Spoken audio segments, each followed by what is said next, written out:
And for more analysis on the presidential race, we are joined by former Speaker of the House, Newt Gingrich, and Chief Advocate of the Platform of the American People at Newt's 527, American Solutions, Princella Smith. Guys, good to see you. Welcome to Hannity's America.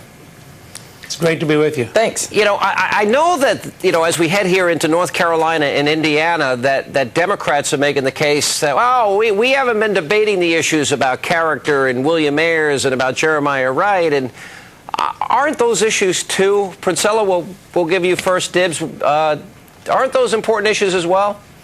Look, absolutely. We're talking about people who want to lead the most powerful nation in the world. And right now, what I think Americans, or what I know Americans are calling for, is for real change, real leadership from their leaders. They would like to see real long-term solutions as opposed to short-term fixes. Absolutely, that's a prevalent point.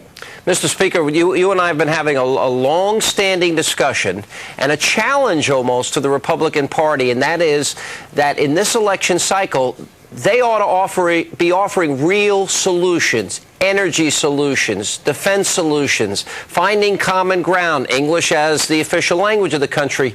I still don't hear a lot. I'm hearing more and more from Senator McCain, but I'm not hearing a lot from the Democratic Congress and Democratic senators. Are you? No, and I think it's a big mistake. One of the reasons we're delighted to be with you tonight is that Princella Smith is the chief advocate of the Platform of the American People at American Solutions. And we've put together over 90 issues in which there's an absolute majority of Democrats, Republicans, and independents, a tripartisan majority that want change. As you pointed out, 87% of the country wants English as the official language of government. Now, 87% means we ought to be able to get the Democratic Congress to work together with the Republicans to pass something that virtually every American wants. You know, Mr. Speaker, maybe the congressmen and the senators, maybe they really are advocating these positions. I am somebody that follows the news regularly. I'm not hearing them. I'm not hearing them going out on the steps of the Capitol saying, we're going to become energy independent, we're going to cut taxes, we're going to win the war in Iraq. You know, I don't hear them leading on free market solutions for health care. It's frustrating to me. I feel that they are not doing their part. I think it's frustrating for all of us. I think there's a huge opportunity, and I both tried to describe it in my book, Real Change, and then Princella and I have been working to describe it at American Solutions. We think there's a real opportunity for political leaders in both parties to reach out to the American people and offer solutions on energy, offer solutions on the environment, offer solutions on education, offer solutions on controlling the border and on immigration. And I find it, frustrating and frankly puzzling that it's so hard to get our political leaders to take this kind of leadership. You know, Princella, I give my friend Speaker Gingrich a bit of a hard time because he's always ahead of the curve, and it's a little bit annoying, although we're catching up a little bit in this election cycle on issues like Jeremiah Wright and Bill Ayers. But he wrote the book, Real Change, before Senator Barack Obama, made it such a big part of this campaign.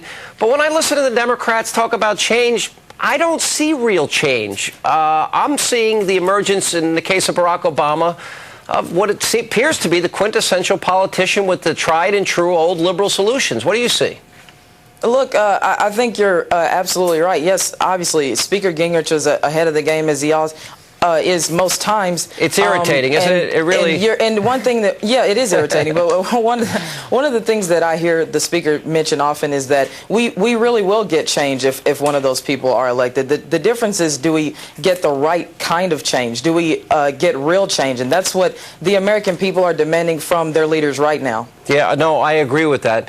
And I think it's going to be obvious. All right, Mr. Speaker, as we look forward, North Carolina and Indiana, what do you anticipate is going to happen? And you've gone through a number of scenarios how does the Democratic Party only account 48 states? How do they ignore Michigan and Florida?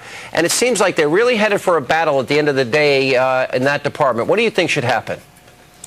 Well, I think they've either got to accept the original vote in Michigan and Florida, or they've got to have a new primary in June or July. I can't imagine that they think they're going to go to Denver and cut out two states. They're going to go back to 1957 and pull out the old 48-star flags. How do they reject the fourth largest state in the United States? Florida is number 4 in population in the country. How are you going to say to Florida, you don't have any votes at the Democratic National Convention? Well, I got to tell you, I think Hillary has a pretty strong case there, and it's rare that I agree with her. But you know what? Change, real solutions in these transformative and consequential times. I'm a big supporter of American solutions. Princella, Mr. Speaker, thank you for being with us on Hannity's America.